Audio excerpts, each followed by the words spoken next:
Finally saved enough money to buy a house for my son Jeff.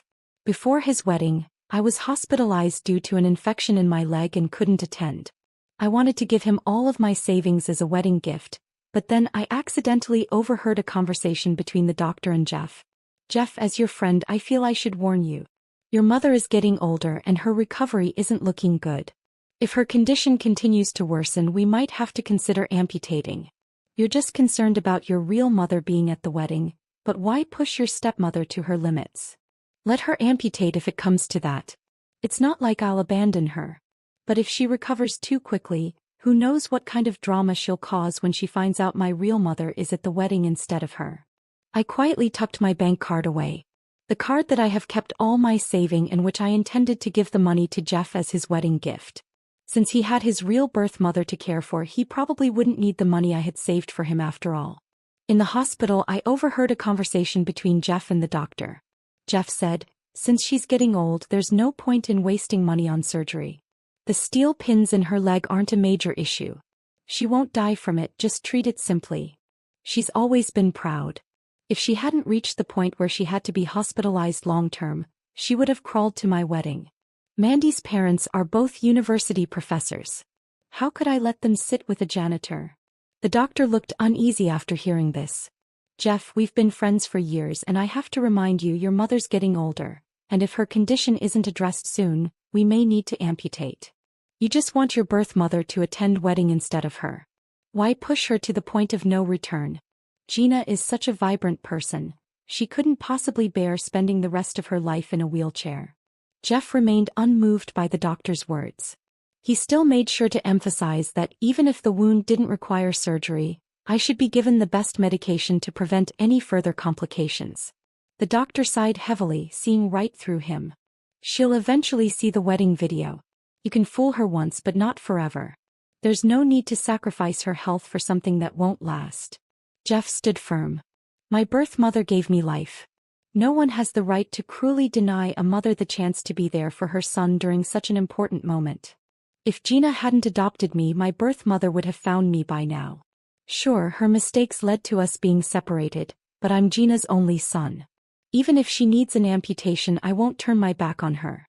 But for my wedding, only my birth mother can attend." Jeff's words hit me like a hammer, each word landing with a painful thud. I looked at my bank card in my hand and quietly put it away. When the doctor returned with the medication, he couldn't help but speak once more as they reached the door. "She's given everything for you. Are you really that heartless? All this for a mother who never raised you?" He stopped mid-sentence, seeing the look on Jeff's face. He knew then that Jeff had already made up his mind. Jeff wasn't just concerned about his birth mother, he was disgusted by me, his janitor of a mother, ashamed of me. But had he ever considered that it was I, the janitor, who put him through school, bought him a house and a car? His elegant birth mother and well-educated in-laws hadn't contributed a single dime. I never expected that the son I raised for 30 years would treat me like this. Overcome with anger and disbelief, I fainted on the hospital bed. But what shocked me even more was that Jeff's cruelty went far beyond what I could have imagined. The doctor quickly treated my wound and left. Jeff wiped my hands and face, assuming I was still asleep. Unaware of my conscious state, he casually began chatting with his fiancée, Mandy. He said, "Mandy, don't worry, my mom loves me so much that all her money will definitely go to me. Once I get it, I'll buy you that car you want. Darling, you've already sacrificed by marrying me, knowing who my mom is. I promise I'll make sure you have a happy life." A few times Mandy had made unreasonable requests, but I always thought that as long as they were happy, nothing else mattered. I never rejected their demands. I never imagined things would escalate like this, that now he wanted to use my money to buy her a car. Jeff didn't want me at his wedding, but the money for the car? That he was perfectly fine with me providing. What a devoted son. The day of the wedding she won't be there. I purposely used the most infection-prone tools and didn't perform surgery on her. If she doesn't have surgery on that leg within a month, it'll be ruined. She won't have the strength to cause trouble at the wedding. Don't worry, beautiful. After the wedding we'll have 2 gorgeous babies. My mom will be unable to move around, so we'll need to take care of her. But her savings will be enough to help us raise the kids. A sharp pain gripped my chest. My eyes involuntarily filled with tears. I never thought that, just to keep me from attending his wedding, he would plan something like this so meticulously. He was so small back then. I remembered walking past the orphanage when he grabbed my sleeve and refused to let go. Feeling a moment of compassion, I took him in. To give him a better life, I started my own business, hoping to make more money. But when the business failed and no other good job opportunities came my way, I had no choice but to work multiple jobs, doing all kinds of cleaning work. I pinched pennies to give him a better life, never once asking for anything in return. He was 30 years old now, and I still gave him a monthly allowance, worried that he might be struggling on his own. I'd spent half my life worrying about him, only to find that I couldn't compare to the mother who abandoned him. If he thought his birth mother was more dignified, let her pay for the car. As for me, I would no longer invest my emotions in them. While Jeff was out getting my medicine, he carelessly left his phone by the bedside. I knew his password, so unlocking it was easy. That's when I discovered he had been in contact with his birth mother for a long time. She had sent him a photo of the two of them having dinner together. The woman in the photo was about my age when I was young, but she looked much younger than I did now. For years I had worked tirelessly to save money for Jeff. I never dared take a break, always out in the sun and wind. Now, with his wedding approaching, I thought I could finally relax. But I had seen online how much more difficult it was for young people today to raise children, and I feared my grandchildren would suffer. So I pushed myself even harder, working day and night to help save money for them. Years of this had taken its toll. Looking at myself in the mirror, I could see that I had aged far more than people my age. "Mom, you're so beautiful. Thank you for giving me such excellent genes," Jeff said, speaking to his birth mother with such affection. It was always him talking more, her saying less. He even video called her frequently. I thought about my own conversations with Jeff. It was always me asking him questions, and aside from asking for money, he rarely responded. Video calls and photos were even rarer. Back then, I thought maybe Jeff was just shy about showing his love for me. But now I realized it was because he was ashamed of me. I pulled out my phone and sent a message to my best friend, Heidi. Since his birth mother was so wonderful, Jeff surely wouldn't need my help in the future. I asked Heidi to help me contact the best orthopedic doctor. I didn't need to save money anymore. Now I could choose the best hospital and the most expensive doctor. Jeff wanted to trap me, to drain me of everything I had, yet he didn't even show me the most basic respect. He thought I was just a selfless mother, that even if one day I discovered what he had done, I would never be able to scold him. But he had forgotten one thing. Before I was a mother, I was an independent woman. When Jeff came back and saw me sending a message, his eyes were filled with excitement. He pretended to sound concerned, saying, "Mom, you're awake? I saw you unconscious for so long. I was afraid you wouldn't wake up. I'm about to have my wedding and you're such an important guest. I've been looking forward to seeing my heroic mother make her grand entrance." As he said this, his voice seemed to carry a hint of grievance. "But the doctor said you need to rest for a while, so you definitely won't be able to attend my wedding. It's such a shame that you'll miss it. I always kept my cleaning tools neatly in their designated spot. If Jeff hadn't moved them around, I never would have stepped on the sharp, pointed tool. It was my fault for caring so much about him in the past, letting him think my feelings didn't matter." I reached out and gently ruffled his hair. I said, "I was careless, but don't worry. I'll definitely attend your wedding." When Jeff heard this, his eyes showed a fleeting panic. He quickly corrected himself. "No, that's not it." Realizing he had said the wrong thing, he tried to explain. "The doctor said you can't move around too much right now. There will be a lot of socializing at the wedding and it'll be too hard for you. I don't want you to push yourself to attend." I smiled softly, watching him continue with his lies. "Even though you've left these regrets in my life for not able to be attending the wedding, I don't blame you. I know you meant well. I'll hire an actor to attend on your behalf." "But Mom, didn't you say you had some savings for me before the wedding? When do you plan to give it to me?" He started by blaming me for being careless and causing my injury, even going as far as implying that he was being generous, forgiving my mistake and still willing to accept my money. What a generous gift. Maybe it was because I hadn't agreed to hand over the money yet, but Jeff was clearly getting anxious. At that moment, he no longer cared about me not being able to move. He put me in a wheelchair and insisted I come watch his wedding rehearsal. "Mom, Mandy's a bit shy, so stay away from them. I'm worried the smell of the medicine on you might make them uncomfortable." Them? Did that include his birth mother too? Jeff thought he was hiding it well, but little did he know, I had already seen his dignified birth mother long before he thought I would. The kept mistress of an old rich man. Now that was some real dignity. Jeff placed me in a small, separate room before quickly rushing out. I rolled myself in the wheelchair toward the venue. After all, I had spent money preparing for this wedding, and even though it was destined to end in disappointment, I still wanted to witness it in its moment of fleeting calm. As I neared the venue, I overheard some of the staff chatting as they set up. "Have you heard? The family we're decorating the wedding for is pretty interesting. Apparently, they're having the real mother pose as a hired actress to attend the wedding in place of the adoptive mother." "Why isn't the adoptive mother coming herself?" "She's sick, I think. But I mean, how could the adoptive mother possibly be as close to the kid? Of course he'd be closer to his real mom. If it were me, I'd just let the real mom come. Who would dare stop her?" I saw his real mom earlier, dressed head to toe in designer clothes, looks like a successful, independent woman. I heard the adoptive mom is a cripple. She's here today? What a shame. Their words made my chest tighten even more. I pushed my wheelchair toward the banquet hall door. The door was slightly ajar, just enough to see the figures inside. Mandy pulled out an expensive-looking camel wool scarf as a greeting gift, her face plastered with a flattering smile. "Carrie, Jeff's told me so much about you. He always said you were a beauty, and I thought he was just boasting, but now I can see he wasn't lying." I remembered how every time Mandy saw me, her face was always so somber, and Jeff explained that it was because she wasn't feeling well. She had been unwell once, but it seemed like every time they had a meeting, she was suddenly unwell. I thought she was just young and naive, so I didn't hold it against her. Turns out she knew how to butter up the elders when it suited her.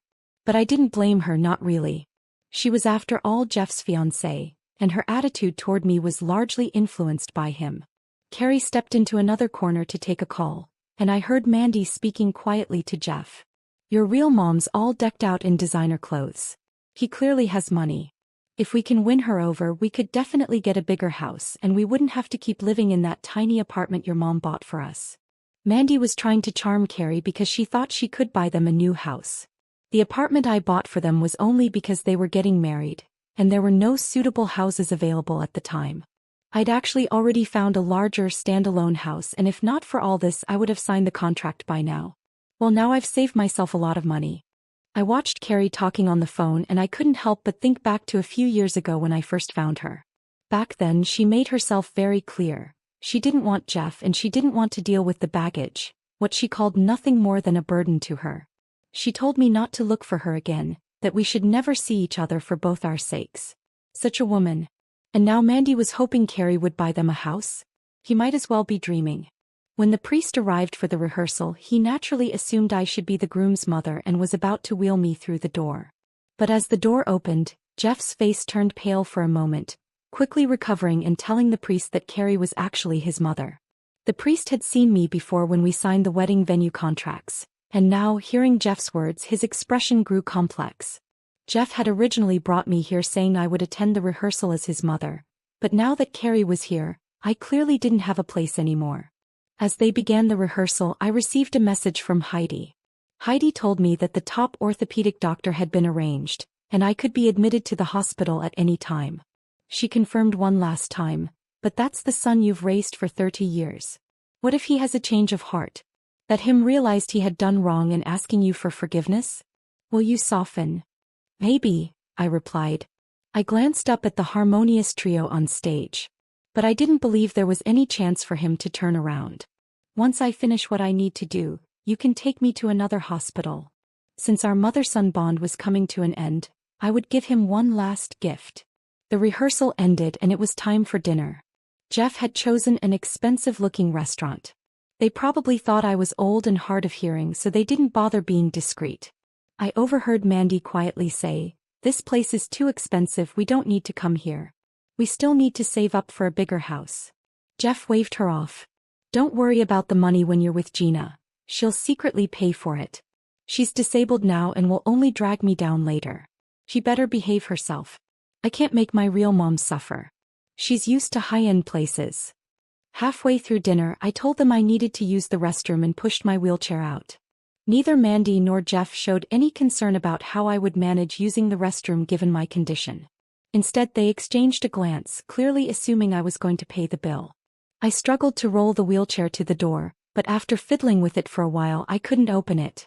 Jeff, seeing me struggle, remained seated and didn't move. Mandy didn't bother either. Then Carrie stood up and said, "Let me take you to the restroom." Jeff quickly stood up, his eyes full of concern for Carrie. "No need. She can manage on her own. Don't trouble yourself." When I looked at him, he changed his tone. "My mom's always been strong and proud.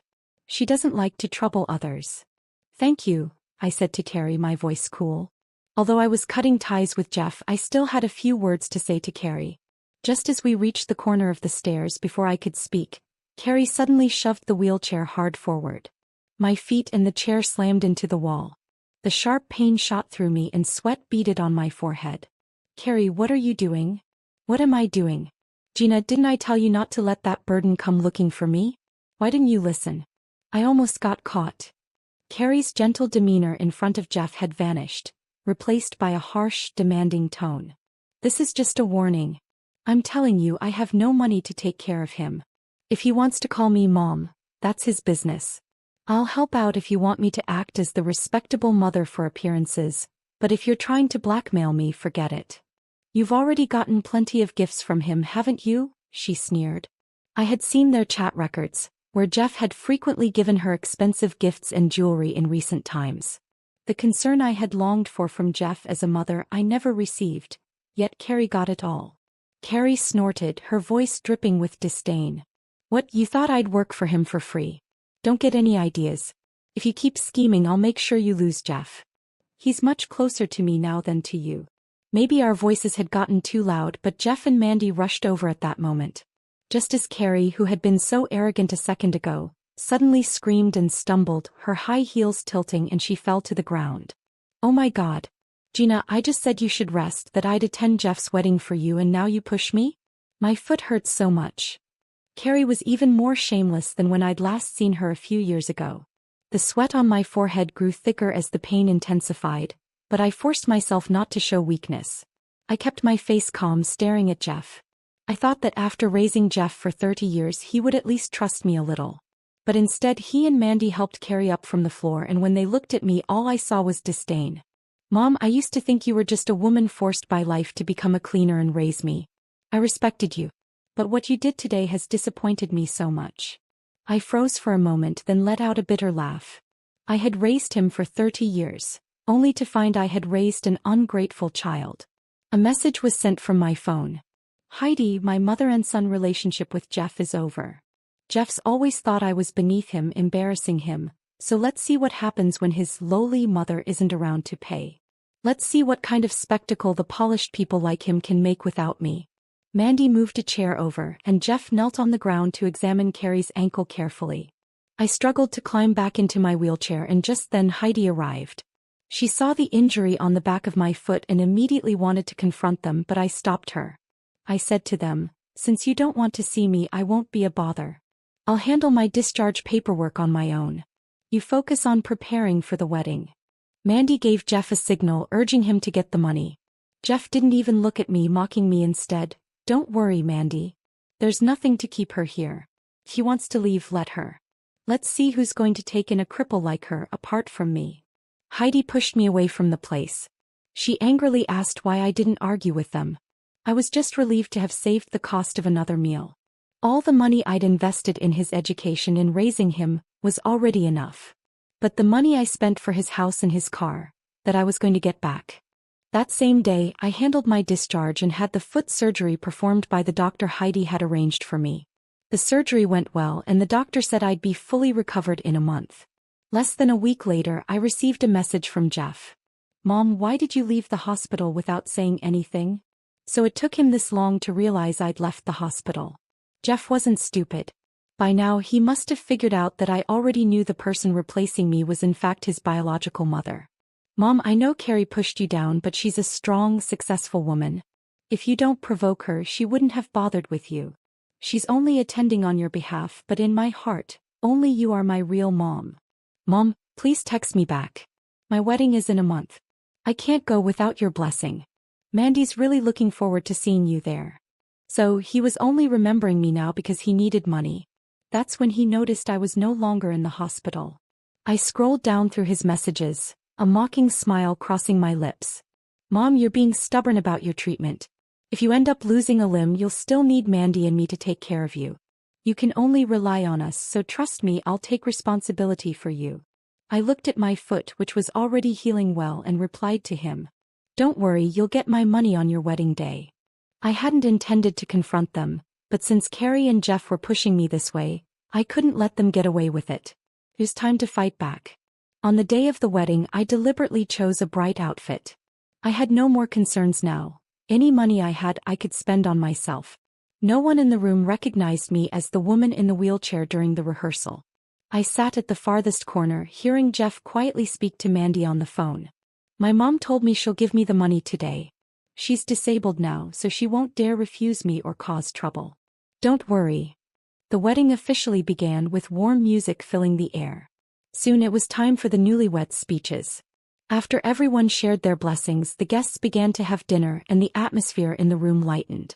Carrie sat calmly and everyone was commenting on how beautiful Jeff's mother was, how graceful she seemed. From afar, I saw Mandy looking displeased, seemingly arguing with Jeff, who was trying to calm her down. Then he stood up and went to a corner to make a phone call. At that moment, a loud ring echoed through the venue. The horn I had bought drowned out all the noise and the ringing filled the room. Jeff, are you calling me? I stood up from the guest seats. When Jeff turned around, his eyes widened in shock. He was terrified that my appearance would ruin his wedding and hurried toward me. Mom, what are you doing here? I told you to rest at home, he whispered. You told me to bring you the money, didn't you? How can I give it to you if I don't come? I held the horn, and despite the noise, my voice carried to everyone's ears. In a way, Jeff was not entirely unreasonable in not wanting me to attend his wedding. Because truth be told, I never let myself be a doormat. But when I was in the hospital and injured, I couldn't afford to make a rash move. My biggest lesson in life had been that a person must know when to endure and when to stand their ground. If I had confronted Jeff back then, I couldn't guarantee what this cold-hearted son would have done to me. But now things were different. I was fully recovered. I wasn't going to let anyone walk all over me. Never mess with a woman who's fought her way through life. The guest heard my words and began throwing me disdainful looks. That's Jeff's adopted mother? Guess she can't compare to his real mom. Jeff's real mother is already here, but she still dares to make a scene. Adoptive mothers never truly care for their kids. Jeff's so pitiful. Did anyone else hear her say she came here to bring him money? Oh my God, if that's true, Jeff is way out of line. Jeff, who had been shielded by me for so long, now heard these comments. His face turned bright red with embarrassment. Mom, are you trying to embarrass me on purpose? What's with the horn? Seeing Jeff getting upset, Mandy rushed over to soothe him. All right, Jeff, calm down. For the sake of the money, just let her stay.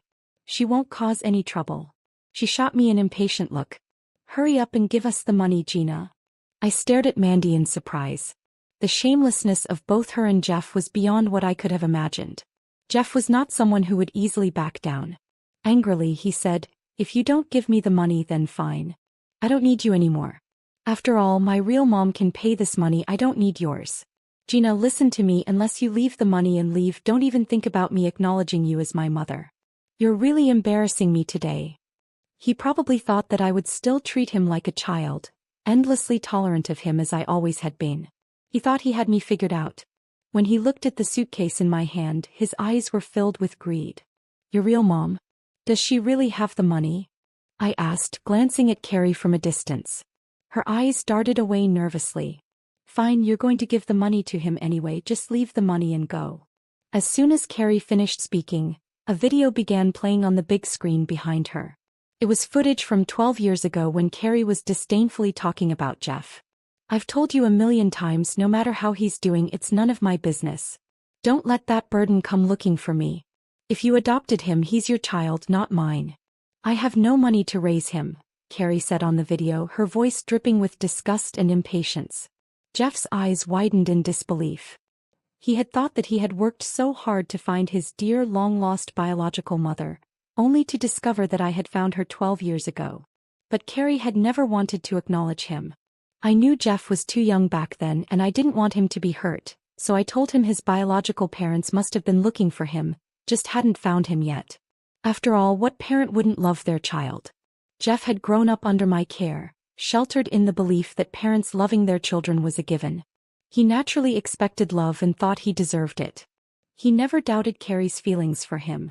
He even thought he should have lived the life Carrie led, wearing designer clothes and attending high-end venues. So he had always tried to please her, hoping she would take him back to his original class. Jeff took 2 steps back, shaking his head in disbelief. This can't be. You should love me. How could you not want me? Didn't Carrie ever tell you she's single? I asked. What's so strange about a divorce? Didn't you also get divorced? Even if she's divorced, it doesn't change the fact that I was born into a wealthy family. But soon, a man's arrival shattered Jeff's fantasy. A well-dressed man entered, flanked by a team of bodyguards. Without hesitation, the man yanked Carrie out of her seat and slapped her hard across the face. I've been keeping you for so many years, giving you all the things you want, the money, the car, even a villa. And you still dared to have someone else's child behind my back? I've done a paternity test with Jeff. You're done, Carrie. Jeff rushed forward, trying to stop them from hurting his biological mother. But before he could get close, a bodyguard kicked him away. The man left in a flurry, and the only sound that followed was Carrie's anguished screams. It was only then that Jeff realized. The mother he had always thought would help him climb the social ladder was nothing more than a wealthy man's mistress. He was the child of this mistress and another man, more despised than even a bastard child. His attempts to have Carrie protect his image had only slapped him in the face. Jeff, I've never thought there's anything shameful about earning money with my own hands. The ones who constantly rely on others to change their fate are the real shame. Being a janitor was never a lowly job. Gina, am proud of who I am. Mandy glanced at the suitcase I was holding and gave Jeff a push. Without Carrie as his real mother, if I didn't help him now, where else would he get money? In that instant, Jeff's attitude shifted drastically. Mom, you're right. It was all my fault before. You're the only mom I have. You're amazing and I've never thought less of you. His words made my heart grow colder. I should have never adopted him in the first place. After the divorce, I should have remarried to provide him with a stable environment instead of always putting him first. The tree I had carefully nurtured had borne rotten fruit. You want money? I'll give it to you. I placed the suitcase on the table and pulled out a handful of bills, tossing them into the air. The fake bills fluttered down, and it was only then that Jeff realized he had been fooled. Mandy quickly walked over and snatched the suitcase from my hands. Everything's fake. Gina, are you trying to cause trouble on purpose? Let me tell you, if there's no money today, I'm not marrying Jeff. You're just a janitor, and without me, you wouldn't even deserve to sit at the same table as my parents. Mandy's parents continued to look at me with the same disdain as before. I grabbed the horn. Calmly I said, "You're right. I came here to cause trouble. The venue and the banquet for this wedding were all paid for by me. I was kind to you, but you called me a shrew behind my back. Now let me show you what a real shrew looks like." I stood on a chair and exposed all the shameful things they had done, each detail laid bare. After hearing everything, Mandy's face turned bright red with fury and she stormed out, crying. Jeff's embarrassment was palpable. His face was alternating between pale and flushed as his relatives and friends began to gossip and point fingers at him. He quickly ran out to chase after Mandy, unaware that I still had another surprise in store for him. That evening, I received a call from Jeff. "Gina, you're so selfish. All I wanted was for someone to take your place at the wedding to give me some face.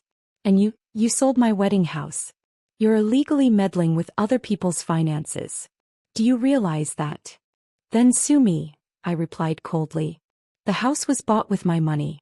The property deed is in my name. I did say I'd transfer it to you, but you refused it because the apartment was too small for you. You kept pestering me for money, wanting me to buy a bigger house. Now you can buy it yourself. I hope you find a nice big house. Good luck with that." Heidi and I were already on our way abroad. I didn't say much to Jeff before hanging up quickly. I had no time to argue with an ungrateful child. My prime years were ahead of me, and with no children to support, I now had enough money to make up for the 30 years I had sacrificed for others. I thought that after the wedding Jeff would hate me for sure and never bother me again. But to my surprise, when I came back from abroad, there he was. It seemed I had underestimated just how shameless he could be. He angrily said to me, "This is all your fault. Mandy is about to break up with me and you're out there enjoying yourself on vacation? Don't you know how to save some money? I still need to buy a big house. I ignored his accusations, choosing to selectively tune him out. He had no right to meddle in my life anymore. Gina, I'm talking to you. Give me a few $100,000 and I can buy a big house. Maybe I can win Mandy back. When I didn't respond, Jeff shifted from verbal threats to more direct ones. But none of his threats had any effect on me. I continued to ignore him. Over time he saw my resolve. From disbelief to disappointment, then fear, he realized that the mother who had always been there for him would never protect him the way she once did. In his panic he became like a helpless puppy, but I chose to ignore him and distance myself, leaving everything behind and reducing any further contact. My life gradually entered a new chapter. Despite the betrayal and cruelty from my son, I didn't let myself fall into self-pity. Instead, I chose to redefine my existence. I invested my hard-earned savings into a charitable cause and founded the Adversity Mother Support Fund. This fund specifically aids abandoned children and single mothers, helping them stand up again and find their own value. One day, I stood on the stage at a funding ceremony, dressed in simple yet elegant clothing, my gaze focused on the children in the audience. They were dressed neatly, their faces shining with bright smiles. Behind every smile was the pain and sacrifices I had once endured. Looking at them, I felt a sense of fulfillment and peace that I had never experienced before. I had finally found my purpose, to give to others and warm my own heart. After the ceremony, I walked off the stage and toward a young girl with an innocent face. She gently tugged at my sleeve, and in that moment I saw the same look Jeff had in the orphanage. My heart trembled and I crouched down to her level. Softly I said, "This time we'll choose the family you like." The girl's eyes lit up and she tightly held my hand as if she had found a warmth she had longed for. In that moment I understood. The transmission of love and hope had never ceased. I let go of the unnecessary burdens of the past and embraced the new life that awaited me. As time went by, I gradually regained my love for life. I picked up old hobbies from my youth, especially painting and gardening. I became a volunteer at a nursing home, spending time with a group of elderly people who were my age. One spring afternoon I took the elderly residents to paint. Watching them apply colors to their canvases, I felt as though I had returned to the younger version of myself, the one who lived for herself. On my own canvas bloomed a sunflower with sunlight shining on every petal, its colors bright and warm. I whispered to myself, "It turns out the brightest colors are those lived for no one else." Beside me sat a retired teacher and we shared our thoughts on colors and exchanged stories from our past. At that moment I suddenly felt that all the loneliness and anxiety I had felt before disappeared. I was no longer the woman who gave everything for others. I was someone who could live for herself. In the time I spent with the elderly, I rediscovered the meaning of life and the true equality of relationships. This was what I had always longed for, and I had finally found my spiritual sanctuary. Meanwhile, compared to the new life I was embracing, Jeff's world had long since collapsed. Not long after the wedding, Mandy filed for divorce.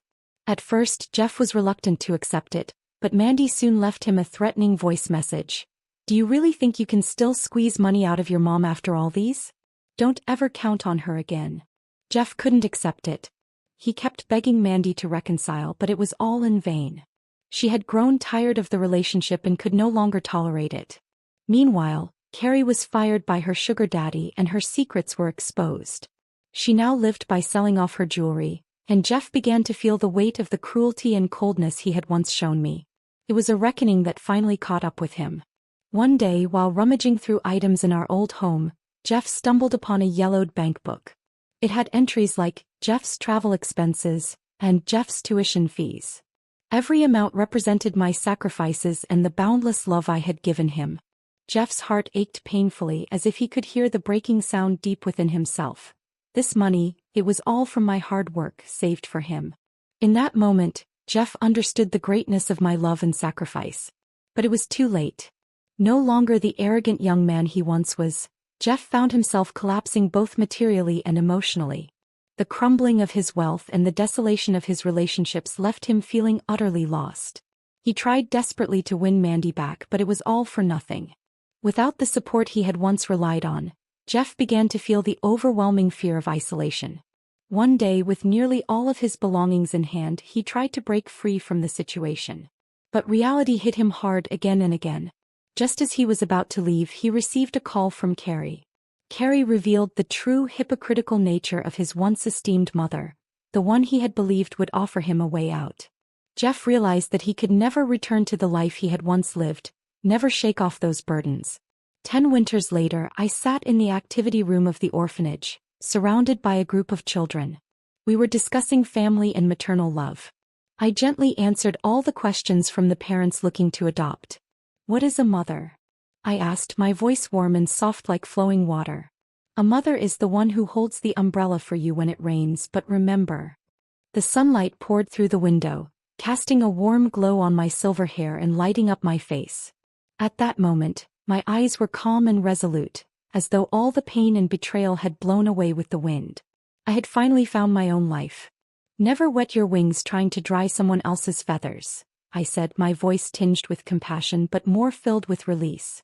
In that moment, I realized I was no longer the woman who lived for others.